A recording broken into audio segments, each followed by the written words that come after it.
ဒီဇာတ်ကားကတော့ရောမအင်ပါယာအာဏာအမြင့်ဆုံးကာလမှာဖြစ်ပွားခဲ့တဲ့တော်လှန်ရေးဇာတ်လမ်းတစ်ပုဒ်ဖြစ်ပါတယ်။စပါတာကတ်ဟာမူလကလွတ်လပ်တဲ့လူသားတစ်ယောက်ဖြစ်ပါတယ်။သူဟာစစ်ပွဲတစ်ခုအတွင်းဖမ်းဆီးခံရပြီးရောမတို့လက်အောက်မှာကျွန်အဖြစ်ပြောင်းလဲခံလိုက်ရပါတယ်။လူသားတစ်ယောက်ရဲ့ဂုဏ်သိက္ခာကိုမထင်မရှားဖျက်ဆီးခံလိုက်ရတဲ့အချိန်ကစပြီးသူ့ဘဝဟာပြောင်းလဲသွားခဲ့ပါတယ်။နောက်ပိုင်းမှာစပါတာကတ်ကိုဂလိုင်ဒီယာလေ့ကျင့်ရေးကျောင်းတစ်ခုကိုပို့ဆောင်လိုက်ကြပါတယ်။အဲ့ဒီကျောင်းကတော့လူသားတွေကိုအပျော်တမ်းတက်ပြတ်ခိုင်းစေတဲ့နေရာတစ်ခုဖြစ်ပါတယ်။နေ့စဉ်နေ့တိုင်းလူသက်တိုက်ပွဲတွေကိုကြည့်ရင်စပါတာကတ်ရဲ့စိတ်ထဲမှာဒေါသနဲ့နာကျင်မှုတွေပြည့်နှက်လာပါတယ်။ကျွန်းတွေကိုလူမဟုတ်တယ်လို့ဆက်ဆံတဲ့အခြေအနေမှာသူလုံးဝလက်မခံနိုင်ခဲ့ပါဘူး။အဲ့ဒီနေရာမှာဗယ်ရီယာဆိုတဲ့မိန်းကလေးနဲ့တွေ့ဆုံခဲ့ပါတယ်။ဗယ်ရီယာဟာစပါတာကတ်အတွက်လူသားဆန်မှုကိုပြန်လည်သတိရစေတဲ့အကြောင်းရင်းတစ်ခုဖြစ်လာပါတယ်။သူမကြောင့်လွတ်လပ်စွာအသက်ရှင်ရမယ့်ဘဝကိုအိမ်မက်မြင်ရောက်လာပါတယ်။အချင်းကြာလာတဲ့အမျှစပါတာကတ်ဟာအခြားကျွန်းတွေထဲမှာယုံကြည်မှုရရှိလာပါတယ်။သူ့ရဲ့တတိခေါင်းဆောင်မှုနဲ့စစ်ပညာတွေကြောင့်လူများကလေးစားကြည့်ညိုကြပါနောက်ဆုံးမှာတော့စပါတာကတ်ဟာကျွန်းတွေကိုစူးစီးပြီးတော်လှန်ရေးတရက်စတင်ဖို့ဆုံးဖြတ်လိုက်ပါတယ်။ရိုက်ဒီယာအကြောင်းအတွင်းမှာအကြမ်းဖက်တိုက်ခိုက်ပြီးအောင်မြင်စွာထွက်ပြေးနိုင်ခဲ့ပါတယ်။အဲ့ဒီချိန်ကစပြီး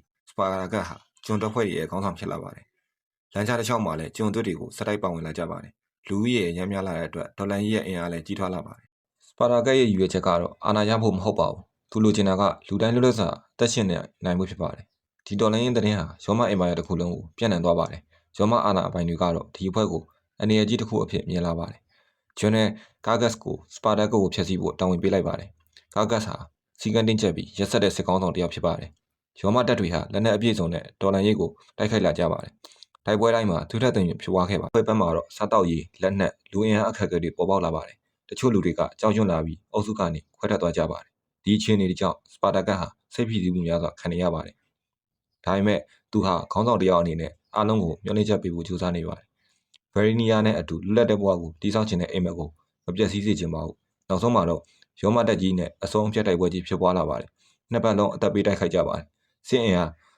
မညီမျှမှု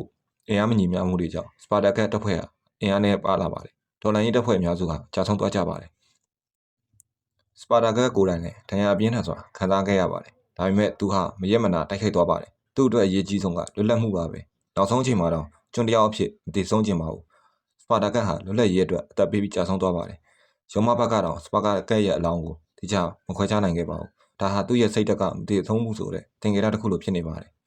။စပါတာကတ်ရဲ့နာမည်ဟာလူအများအတွက်မျှော်လင့်ချက်တစ်ခုဖြစ်လာပါတယ်။သူ့ရဲ့တော်လှန်ရေးဟာအောင်မြင်မှုမရခဲ့ပေမဲ့လူဂုဏ်သိက္ခာနဲ့လွတ်လပ်မှုရဲ့တန်ဖိုးကိုကမ္ဘာကိုပြသနိုင်ခဲ့ပါတယ်။ဗယ်ရီယာနဲ့ကလေးတွေကတော့လွတ်လပ်တဲ့ဘဝကိုရရှိခဲ့ပါတယ်။ဒါဟာစပါတာကတ်ရဲ့အိမ်မက်အနည်းဆုံးအကောင့်ထဲဖော်နိုင်ခဲ့ခြင်းဖြစ်ပါတယ်။သားတယောက်ရဲ့တန်ဖိုးကိုမေးခွန်းထုတ်စေပါတယ်။ကျွန်နေဖြစ်နေတော့လဲစိတ်သက်လွတ်လပ်နိုင်တယ်ဆိုတာကိုပြသထားပါတယ်။စပါတာကတ်ဟာသူရဲ့ကောင်းတယောက်ထက်ပိုပါတယ်။သူဟာလွတ်လပ်မှုရဲ့သင်္ကေတတစ်ခုဖြစ်ပါတယ်။ဒီဇာတ်ကားကိုကြည့်ပြီးလူတိုင်းစဉ်းစားမိစေမှာပါ။လွတ်လပ်မှုဆိုတာဘယ်လောက်တန်ဖိုးရှိလဲဆိုတာကို